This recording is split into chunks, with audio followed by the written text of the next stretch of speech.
and like, share, and subscribe to the channel. Another great day of Test cricket between India and Australia on a very difficult SCG pitch. At the end of day 2, India led by 145 runs with only 4 wickets in hand. Who would have thought that would be the case at the beginning of the day? Australia were batting, they were 9 for 1 at the end of day 1. And right at the beginning of day 2, India once again had the opening breakthrough courtesy of their talismanic fast bowler Jasprit Bumrah, who removed Manas Labuschagne of the very first or second over of the day.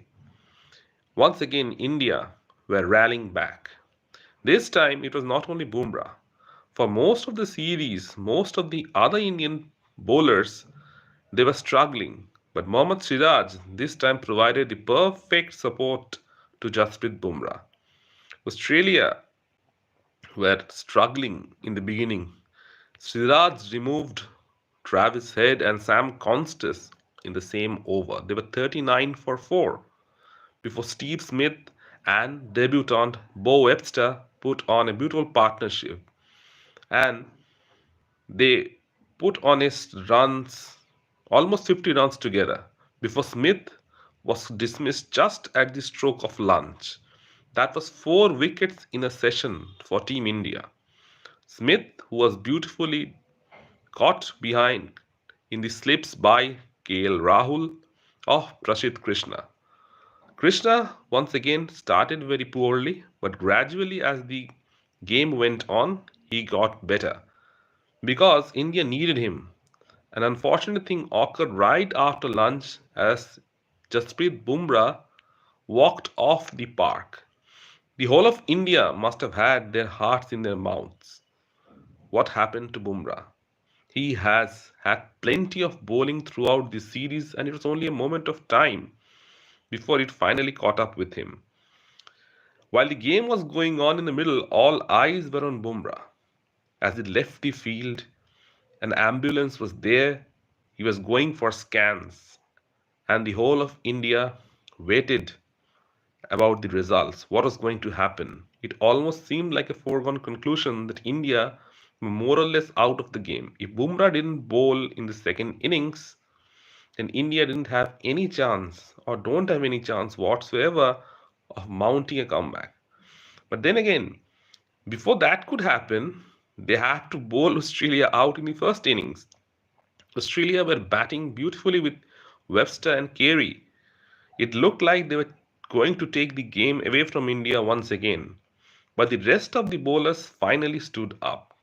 Prashid Krishna dismissed Alex Carey and then went on to dismiss Bo Webster as well. And the Nitish Kumar Reddy, he picked up 2 vital wickets when it mattered.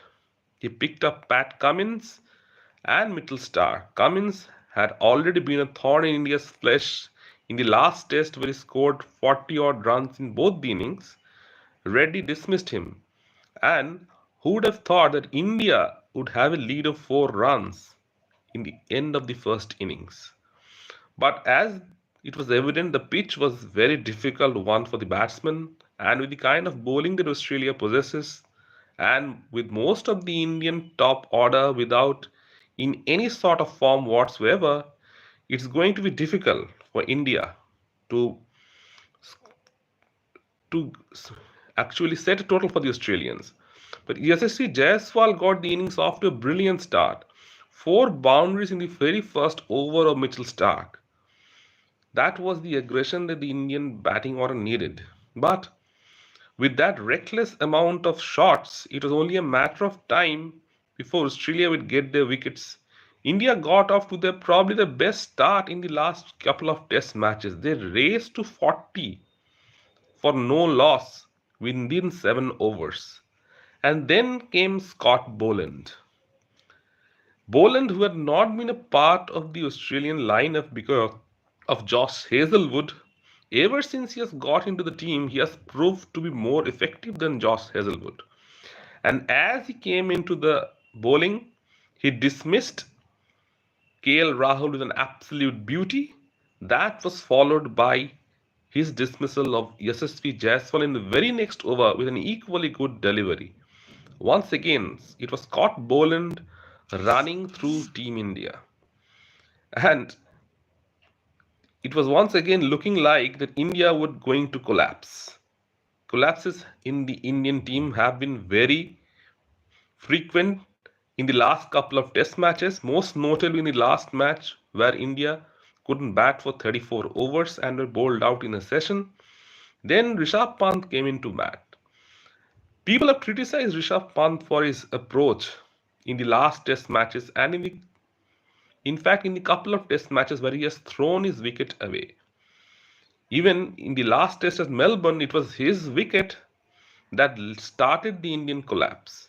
In the first innings of this test match, Pant played outside his normal style of cricket. He batted for 98 deliveries and scored only 40 runs. He got hit on his body multiple times. He had a bruising on his left arm. He got hit on the back of the helmet by Stark. He got hit in a place that nobody wants to get hit. It was a very unorthodox innings from Pant.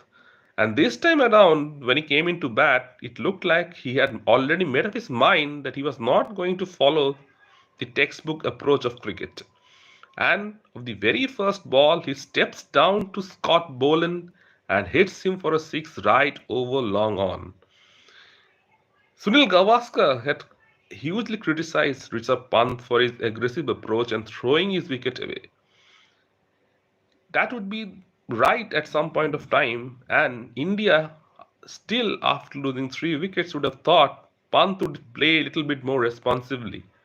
But on that pitch, which is very difficult for batsmen, and it's going to get more and more difficult, Pant played the kind of innings that kind of took Australia off guard as well. 61 runs of 33 balls, 6 fours and 4 sixes. A 50 of 29 balls, the second fastest test 50 by an Indian. His fastest was of 28 balls. Rishabh brought up his 50 with a 6 of Mitchell Stark. If only someone would have told him to just to rein his aggression a little bit, India would have been better served because he chased a wide delivery from Cummins and got out at a very unopportune moment. India were just coming in back into the match. Australia were bowling well like they usually do, and Scott Boland had his tail up. But with Pant at the crease, the runs were flowing. India were 145 runs ahead at the end of the day's play, but 6 wickets have been lost. And on this pitch, with the kind of bowling Australia have, it's difficult for the tail enders to survive. So what happens on day 3? How much can India get to cause Australia any sort of problems? And will Jasprit Bumrah be able to bowl? That's the biggest question because if Bumrah isn't able to bowl, then Australia are the favourites to win the match. That wouldn't be much of a problem. Prasidh Krishna in the post-match press conference said that Bumrah had back spasm and he was being monitored by the medical team. Whether he'll be able to bowl or not, that will depend on tomorrow's assessment. But India need to bat a little bit better tomorrow morning. Washington Sundar and Ravindra Jadeja should look to at least add another 30 to 40 runs. In the SCG tests, usually days 3 and 4 are good for batting. As the tests go into the fifth day or at the end of the fourth day, it becomes difficult. But this pitch is unlike any other pitch in the SCG. The Australians have prepared bouncy tracks for the Indian players so that their bowlers can have the ultimate advantage. Their own batsmen have found it really difficult on this pitch. Time and again, Australian batsmen, like the Indian batsmen, have been caught in the middle. They are either forward or backward. They are good backfoot players, but seeing the Australian batsmen getting out, caught in the middle, neither forward nor backward, just shows how difficult this pitch is. And it's not going to get better because After 2 days, one would have thought that pitch would have settled, but when India were batting, it looked as if the pitch was getting tougher and tougher. Yes, some of the Indian batsmen played some very poor shots to get out, but some got very good deliveries as well. Jaiswal and Rahul got two very good deliveries. Shubman Gill is the big disappointment. Gill replaced Rohit Sharma.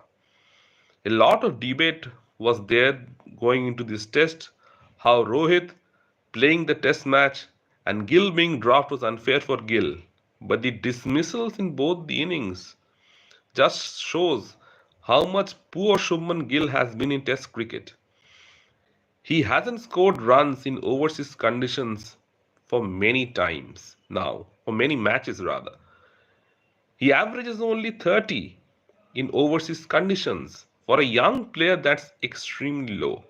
For a player of his potential, who is being labeled as the next big thing in Indian cricket, if you're not going to score runs now, when the team needs you, and throw your wicket away, what is the use of having players like this?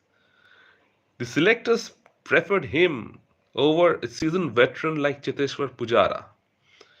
India's two victories in Australia were mainly due to the fearless batting of Pujara. He wore so many balls on his body so that the batsmen down the order could come and score runs. And here you have Gill, who is coming and throwing his wicket away. This kind of T20 approach to test match batting is what's costing India the games. India would have been at a far better position had they not lost so many wickets. The bowlers keep bringing India back into the game, but their batsmen have let them down time and again. Siraj Bumrah has bowled so many overs, they need some rest. And with this aggressive style of batting, India are already 6 down and only 32 overs have been bowled. So the bowlers are not getting the amount of rest that they need. The batsmen are not providing them that cover. Some very silly shots to get out in these situations after India have made a very good comeback into the game. Another 50 or 60 runs on that pitch could prove to be decisive, but all eyes would be on Bumrah. Fingers crossed that he might be able to bowl. And if he is able to bowl, then India just might have an outside chance. India don't have a great record at Sydney. Despite playing well over there, India have lost only one match in the last 10 times they have played over there. Australia have had a very good record in Sydney. But this pitch is completely different to the ones that India have played on before. So the Indian bowlers do have a chance. And the thing to remember is most of the Australian batsmen they are not in good form either. Yes, Smith is coming back into form. Labuschagne is looking jittery as well.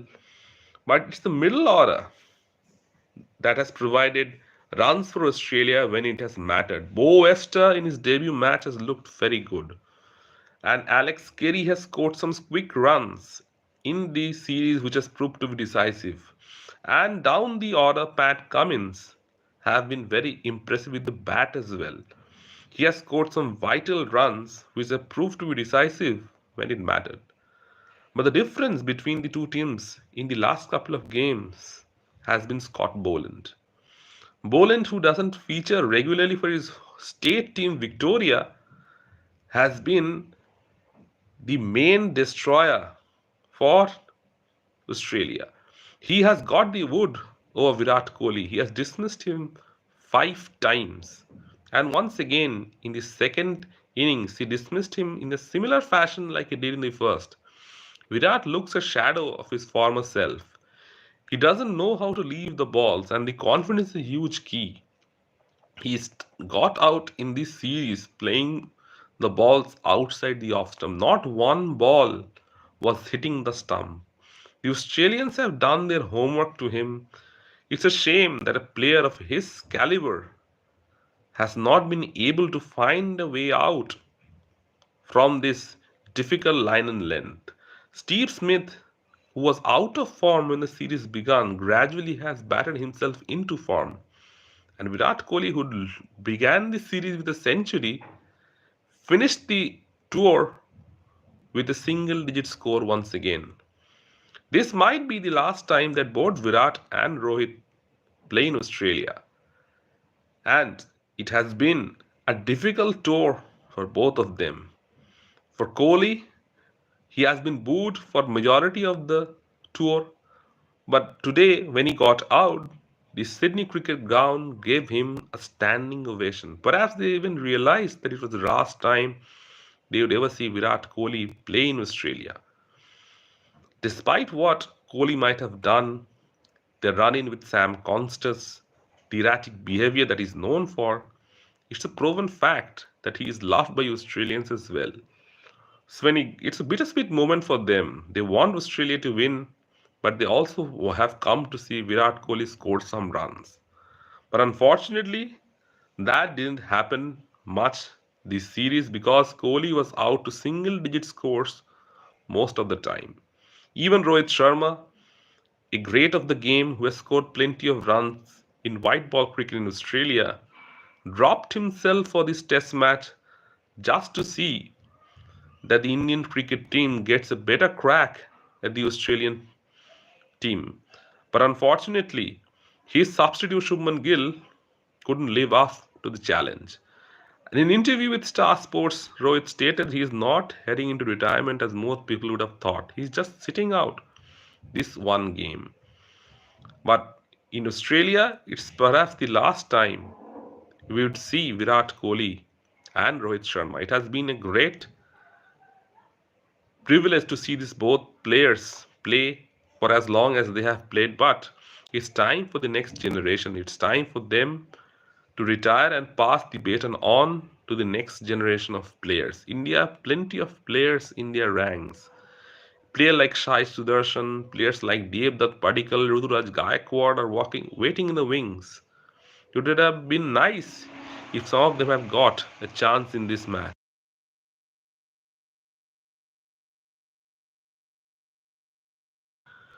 Let me know in the comment section what you feel.